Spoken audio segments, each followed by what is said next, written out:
Near-death experiences are life-threatening episodes when the human body is gravely injured. Often, many people who experience these are clinically dead for a matter of seconds or even minutes with a stopped heart.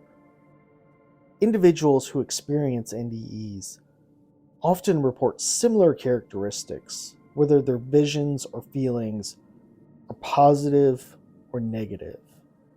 When positive, people report becoming pain-free, seeing a bright light at the end of a tunnel, detaching from one's body, and floating above it and sometimes flying off into space. Often, people recall meeting a deceased loved one or guardian angels. When negative, such experiences may include feelings of anguish, distress, a void, devastation, and vast emptiness. Sometimes even, people often report seeing hellish places and dark things like their own rendition of the devil. Near-death experiences at this point are not well understood by science, but one thing is clear. Thousands, perhaps millions of people who have come close to death have experienced these. And often, upon returning, the events lead to a dramatic change in lifestyle. In this episode, we will examine one such case, the strange events involving 25-year-old Dannion Brinkley. On September 17th, 1975, Brinkley was on the phone with his friend Tom in his Aiken, South Carolina home when he was struck by lightning and literally thrown across the room. On average, 1 in about 15,300 people are struck by lightning each year, or about 270 in the US, or 2,000 in the world. As Brinkley was struck, over 180,000 volts of electricity were shot through his body. Within seconds, Brinkley saw his wife, Sandy, trying to resuscitate him. Soon, he saw Tom arrive and try and help as well. As he was watching this, he suddenly realized that he was actually floating above himself, watching these events unfold. Next, he walked down a tunnel and saw a form come out of a misty blue cloud. He then began to experience everything that had happened to him during his life. He also was put in the place of every person he had encountered. He admits that during his childhood and young adult life, he was self-centered, mean, and a bully. During his experience, he was confronted by all of the people he had victimized over the years, and he had felt everything that they had gone through.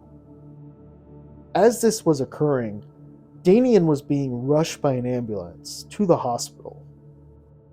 In the emergency room, his breathing faltered and then stopped. Minutes later, Tom was told that he was dead and had a lot of difficulty accepting this. As such, he went to the room where Brinkley was placed. Suddenly, he saw the sheet over him moving. Brinkley said at that point, he went from a spiritual place back to the physical world. Miraculously, he returned to life after being declared dead for 20 minutes. Brinkley, as expected, was still in a grave condition for quite some time. A week later, he was released, but was unable to walk or to talk. His eyes were so light sensitive that he had to wear welder's glasses all day. For 7 months, he remained partially paralyzed, and it would take another 2 years for him to learn how to walk and eat again. When Brinkley was finally able to describe his near-death experience, he recalled one vision, which was being in a cathedral, a place of learning, with 13 beings. They approached him, one at a time, showing him a box. Inside each box was an image of an event that would happen in the future. He shared his visions with several of his friends, who later verified that these predictions were made prior to the events unfolding. These included Ronald Reagan's election, the Soviet Union's collapse, and the Gulf War in 1991. Brinkley was convinced that his near-death experience brought about his psychic abilities he would acquire. A year after the accident, he attended a lecture by Dr. Raymond Moody, who studied near-death experiences. Moody began working with him for several years. Moody claims that in 1976, Dannion told him that the Soviet Union would fall in 1990. In the years since his experience, Brinkley has used his psychic abilities to help others. One of these abilities is helping police investigators to solve crimes. He was able to help solve the 1993 murder of John and Nancy Bosco. He accurately described the killer, who was identified as Shadow Clark. In order to verify his psychic powers, Dr. William Roll observed Brinkley in a series of tests. He gave readings for 8 people that he had never met before. He picked out certain details about the people that he could have not possibly known. Dr. Roll was convinced after this that he was legitimate. As fascinating as this story is, what's perhaps even more interesting is that Brinkley recalls having 2 other near-death experiences in his life so far. One occurred during a 1989 open-heart surgery, and another during a 1997 brain surgery. Today, Brinkley spends most of his time volunteering at hospices and nursing homes throughout the country, relating his experiences to others and why they should not fear death. He believed that his experience has allowed him to be qualified to counsel others.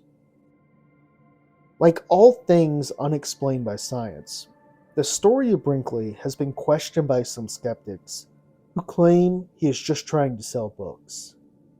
Still, it should be noted that Brinkley is somewhat of a pioneer in this area, having popularized NDEs with his first experience in 1976. Today, thousands of books have been written on the subject, and even major motion pictures, such as Heaven is for Real, involving a 4-year-old boy. NDEs are controversial in nature, as some scientists believed that there is an explanation of what happens. Still, this doesn't explain many of the stories reported, such as patients being able to recall intimate details of their operation while they were clinically dead. Also, there are several reports of people seeing events in other areas of the hospital which would turn out to be true. As science continues to search for answers, and more people continue to come forward with their stories, perhaps one day we will get an answer. Or maybe this is one mystery that is not meant to be understood while living.